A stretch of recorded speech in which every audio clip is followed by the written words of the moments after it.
그리고 계속 말씀드린 내용이 국민들에게 우리가 좀 더 가까이 가야 된다. 이 가까이 간다는 것은 표현이 부적절하죠. 우리는 원래 국민 속에 있는 조직이죠.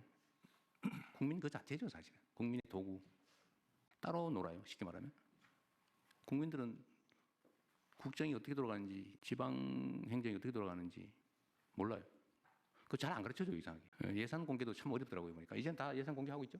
네. 아세분에까지 뭐든지 알려줘야지. 주인한테 알려줘야지. 왜 주인한테 숨깁니까? 그게 이제 부정부패의 원인이기도 하고, 복지부동 게으름의 원인이기도 하죠. 최대한 공개하고, 보여드리고. 왜냐하면 주체니까요. 그래서 제가 전에 관련 단체, 수혜자, 이해관계자에게 최대한 많이 접근하고 논의하고 들어봤으면 좋겠다. 똑같은 일을 하더라도 얘기를 들어서 하는 거하고 그냥 일방적으로 하는 건 다르죠. 우리가 그 국민을 주인으로 대접하느냐, 통치나 아니면 정책의 대상으로 격하하느냐, 우리는 달려있지 않습니까? 그렇게 하면 안 되죠.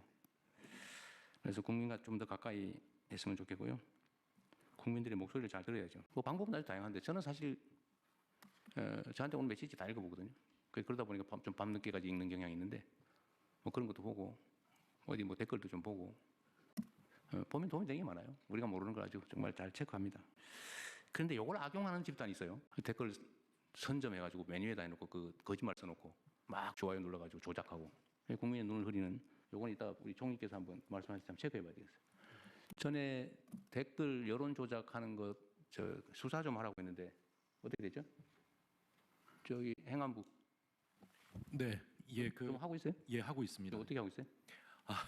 경찰청에서 저 전담 조직을 만들어서 만들었어요? 예.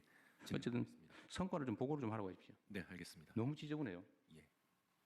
그리고 이거는 우리 한성숙 장관님은 종전 직장 상황을 한번 물어보고 싶은데 네. 그 대표적인 포털이니까 그 댓글에 어떤 사람이 예를 들어 매크로로 쓰는지 어떤 사람들이 조직적으로 하는지를 대충 기술적으로 좀 체크 가능하죠. 네, 기술적으로 IP 체크하면 저희가 이제 댓글 보면서 예전에 체크해 보면 특정한 집단이 반복적으로 쓰는 경우가 그러니까요. 벌어집니다. 그 업무방해 아니에요? 댓글에 이제 그 프로필을 연결해서 그 어떤 사람이 이 댓글을 쓰고 있는지 많이 쓰고 있는지 리스트도 보여주고 이런 개선들을 계속 할 필요가 그러니까 있다. 조작이 너무 심해요. 하여튼 그것도 그 민주주의 체제를 위협하는 정보 조작 행위이기 때문에 그건 행안부에서 이거는 그냥 누구의 명예를 훼손하는 그런 문제가 아니고 그 순위 조작하고 이런 거는 업무 방해일 뿐만 아니라 그냥 정보 조작이라서 민주주의 체제를 위협하는 행위입니다. 이게 너무 심해요. 그건 각별한 경각심을 가지고 예. 경찰이든 검찰이든 행안부든 법무부든 잘 챙겨주시기 바랍니다. 그리고 저번에 법제처에서 저한테 이 수사에 관련된 지시, 업무 지시의 범위에 대해서 보고서 주신 일 있죠? 예, 그렇습니다. 결론은 구체적인 사건에 대한 구체적 지시가 아니면 해도 된다. 그런 거였던가요?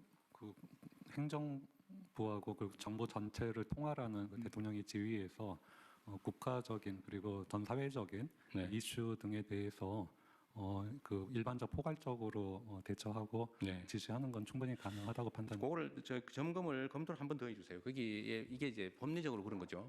대통령은 모든 공무원에 대한 지휘권이 있는데 개별 법령에 따라서 국가 공무원 중에서 대통령이 지휘를 하면 안 되는 데가 아예 있고 예를 들면 뭐 사법부, 뭐 선관위, 뭐 이렇처럼 아예 딱 정해진 곳이 있고 또 개별적인 법률에 의해서 하면 안 된다라고 하는 거예요. 뭐 직권남용에 해당되는 행위를 하면 안 되지 당연히. 뭐 그런 거 있는데 지금 수사와 관련해서는 예를 들면 특정인을 처벌해라, 뭐 기소해라 말아 이런 거 하면 안 되지만 예를 들면 특정 사건에 대한 엄정한 수사를 촉구한다든지 이런 건 당연히 이때까지 해왔고 예, 할 수 있는데 제가 보니까 이거는 마치 하면 안 되는 걸 하는 것처럼 그렇게 생각하는 경향이 있더라고요. 특정한 사건의 경우에는 아무래도 그 경찰이나 검찰의 기능이 조금 사법적인 그렇죠. 독립적이어야 되니까 예, 자율권과 독립성을 부여해야 되니까 이래라 저래라 하면 안 되지만 어떤 사회적인 문제에 대해서 엄정 수사하라 이런 건 이때까지 해왔던 일이라는 거예요.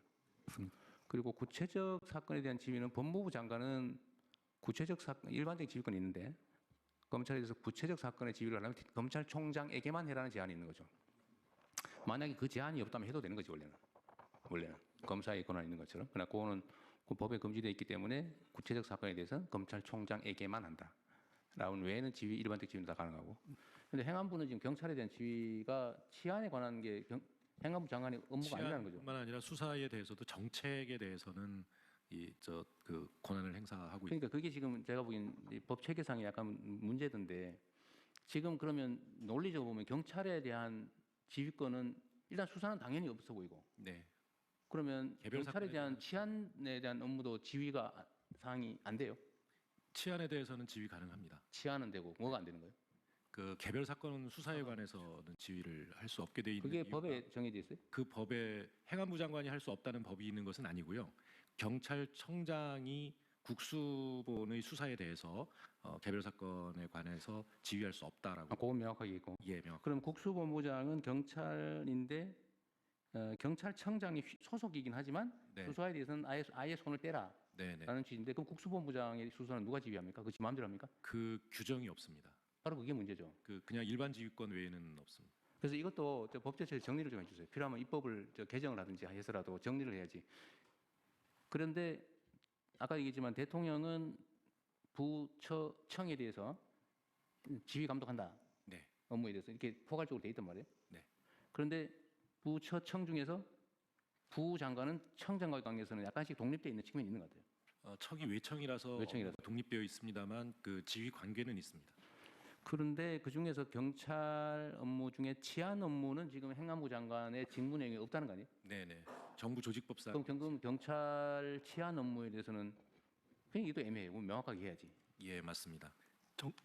정부 조직법을 그 부분을 명확하게 하는 쪽으로 정리를 좀 해야 돼요. 명확하게 이게 뭐 직권남용죄를 너무 막 남발하다 보니까 생긴 문제인데 하여튼 그건 현실이니까 도대체 지휘를 그러면 누구한테 받냐? 국수본부장 한번 되면 수사는 아무의 통제도 안 받고 자기 마음대로 하냐? 법무부 검찰도 법무부 장관의 지휘를 받는데 이런 문제가 있는 거예요.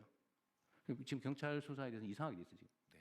그래서 요거는 구체적 사건에 대한 지휘 처분에 대한 지휘는 존중하는 게 맞을 것 같긴 한데 그것도 뭔가 법제처에서 분명하게 정리를 좀 해줘야 될 것 같습니다. 이 예. 애매하게 뭐든지 권한 행사에 관해서 애매하면 안 되거든요. 네, 그러니까 그 검찰하고 법무부 관계처럼 새로 신설되는 중수청의 경우에도 그 민주적 통제가 필요한 것이고 그러니까요. 그것이 이제 행안부 장관을 통해서 할 수밖에 없는 것으로 좀 일단은 검토가 되고 있습니다. 그러니까 해석으로 가능한지 필요하면 법을 개정해야 될지도 판단을 한번 해주세요. 네, 그것도 빨리 좀 정리하면 좋겠습니다. 너무 이렇게 애매하게 가면 규정이 애매하면 이게 그 점을 악용하는 가능성이 생겨요.